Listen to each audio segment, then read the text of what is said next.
unsa may atong reaksyon mga igsuon kung kita makabati mahitungod sa katapusan sa kalibutan. Kita mabalaka o kita mahadlok, dili lamang alang sa atong para sa atong kinabuhi o para pod sa atong mga pamilya, sa atong mga hinigugma sa atong kinabuhi.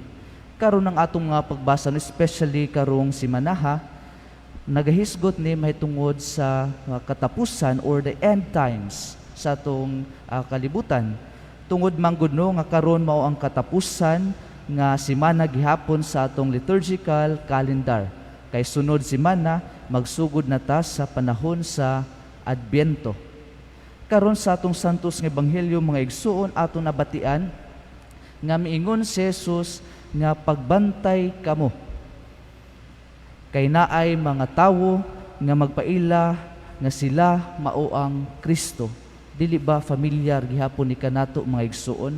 Karong panahon doon na mga tawo nga muklaim nga ako ang anak sa Dios. Ako ang anak sa atong amahan. Ako ang Kristo. O gihapon karong panahon mga igsuon, doon na tayo mga na-experiensyahan nga mga kagubot bisan gani nga sa laing nasod sa Afghanistan, sa Myanmar, the recent events dito sa ang mga kagubot, dito sa maong mga nasod, hasta pod ang mga kalamidad dinhi sa atong dinhi sa kalibutan.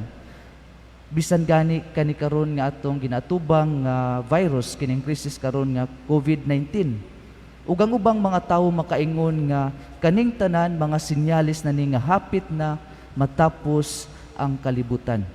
Mutuo mabuana.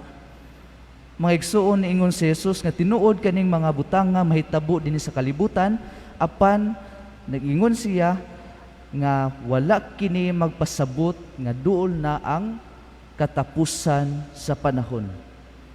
Unsa may mensahe karon mga igsuon sa atong Ginoo dinhi sa atong santos nga ebanghelyo? Usara ang mensahe karon sa atong Ginoo nga bisan sa luyo sa kaning mga panghitabo dinhi sa atong kalibutan, ang angay natong pangitaon sa atong kinabuhi, those things that will last.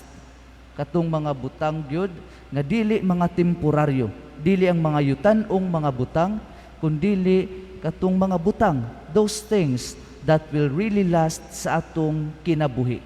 Because after all, kining mga butang dinhi sa kalibutan ato manibiyaan. Di man nato dalhon ngadto sa atong kamatayon.